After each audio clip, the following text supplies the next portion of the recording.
TDP senior నేత పట్టాభి మీడియాతో మాట్లాడుతున్నారు. ఆ లైవ్ చూద్దాం.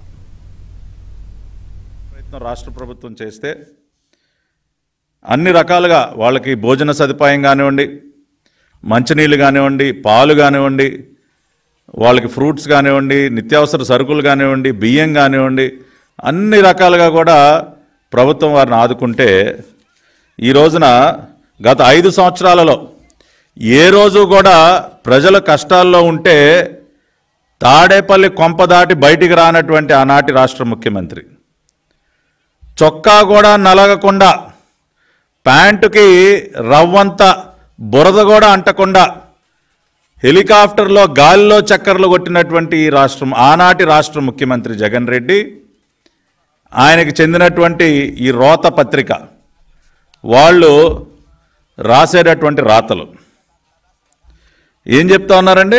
ఎంత నిస్సిగ్గుగా పచ్చి అబద్ధాలు రాస్తా ఉన్నారంటే, ఏదో చేతిలో అవినీతి డబ్బులతో పెట్టినటువంటి ఈ దిక్కుమాలని పత్రిక ఉంది కదా అని చెప్పి భోజనాలకి 368 కోట్ల ఖర్చు, అదేవిధంగా మంచినీళ్ల బాటిళ్ళకి 26 కోట్లు, అగ్గిపెట్టెలు కొవ్వొత్తులకి 23 కోట్లు అని ఇష్టానుసారం తప్పుడు లెక్కలన్నీ కూడా రాయటం, ప్రజల్ని మభ్యపెట్టేటటువంటి ప్రయత్నం చేయటం. వాళ్ళ సొంతంగా వాళ్ళు ఒక్క వాటర్ బాటిల్ కూడా ఇవ్వాల. జగన్మోహన్ రెడ్డి వచ్చాడు, అరగంట సేపు మీడియా ముందు షో చేశాడు, వెళ్ళిపోయాడు. కనీసం ఒక వాటర్ ప్యాకెట్ అయినా జగన్మోహన్ రెడ్డి తన చేతుల మీదుగా ఆ రోజున కష్టాల్లో ఉన్నటువంటి లక్షలాది మందికి అందించాడా అని అడుగుతా ఉన్నా.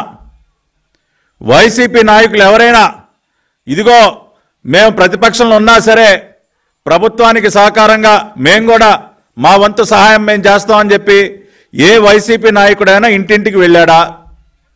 గతంలో చంద్రబాబు నాయుడు గారు మనం చూసాం, అధికారం లేకపోయినా ప్రతిపక్షంలో ఉన్న ఆ రోజున చార్ధామ్ యాత్రలో చిక్కుకుపోయినటువంటి వారిని క్షేమంగా ఇంటికి తీసుకొచ్చేటటువంటి ప్రయత్నంలో కానివ్వండి, రాష్ట్రంలో ఏ విపత్తు సంభవించినా, ఎందుకంటే గత 5 సంవత్సరాల కాలంలో ఎన్నిసార్లు గోదావరికి వరదలు వచ్చినప్పుడు ఏమన్నా ముఖ్యమంత్రి వెళ్ళి నేలలో తిరిగాడా?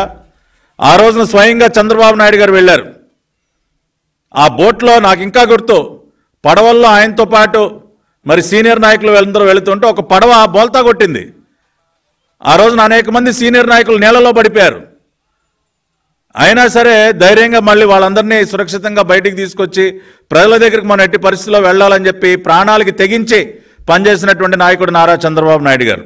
ఏది ప్రతిపక్షంలో ఉండి కూడా అన్నమయ్య ప్రాజెక్టు కట్ట తెగిపోయిన రోజున ఎక్కడున్నాడండి జగన్మోహన్ రెడ్డి?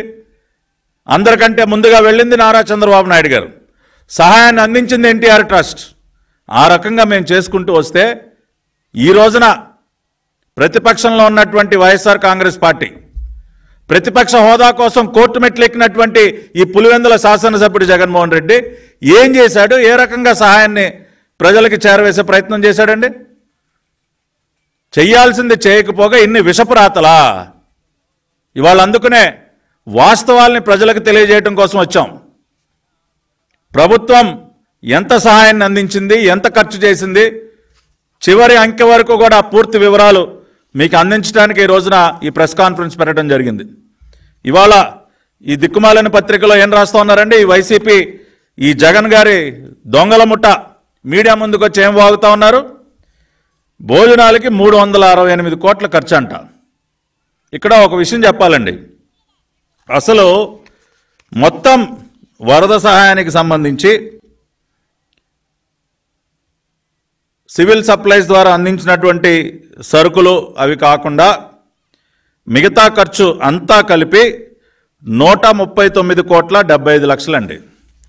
139 కోట్ల 75 లక్షలు. ఏది సివిల్ సప్లైస్ డిపార్ట్మెంట్ ద్వారా అందించిన సరుకులు ఆ ఖర్చు కాకుండా, ఏది మిగతా ఖర్చు అంటే వాటర్ బాటిల్ కానివ్వండి, ఫుడ్ ప్యాకెట్స్ కానివ్వండి, మిల్క్ కానివ్వండి, బిస్కెట్లు కానివ్వండి, స్నాక్స్ కానివ్వండి, ఫ్రూట్స్ కానివ్వండి, వెజిటబుల్స్ కానివ్వండి, రిలీఫ్ క్యాంప్స్ ఖర్చు కానివ్వండి, ఇట్లా రకరకాల హెడ్స్ ద్వారా శానిటేషన్ కానివ్వండి, ట్రాన్స్పోర్టేషన్ కానివ్వండి, వివిధ హెడ్స్ అన్నీ కలుపుకొని మొత్తం అయిన ఖర్చు 139 కోట్ల 75 లక్షలు. ఇది యాక్చువల్ ఫిగర్ అయితే వీళ్ళు 534 కోట్లు బొక్కేశారంట.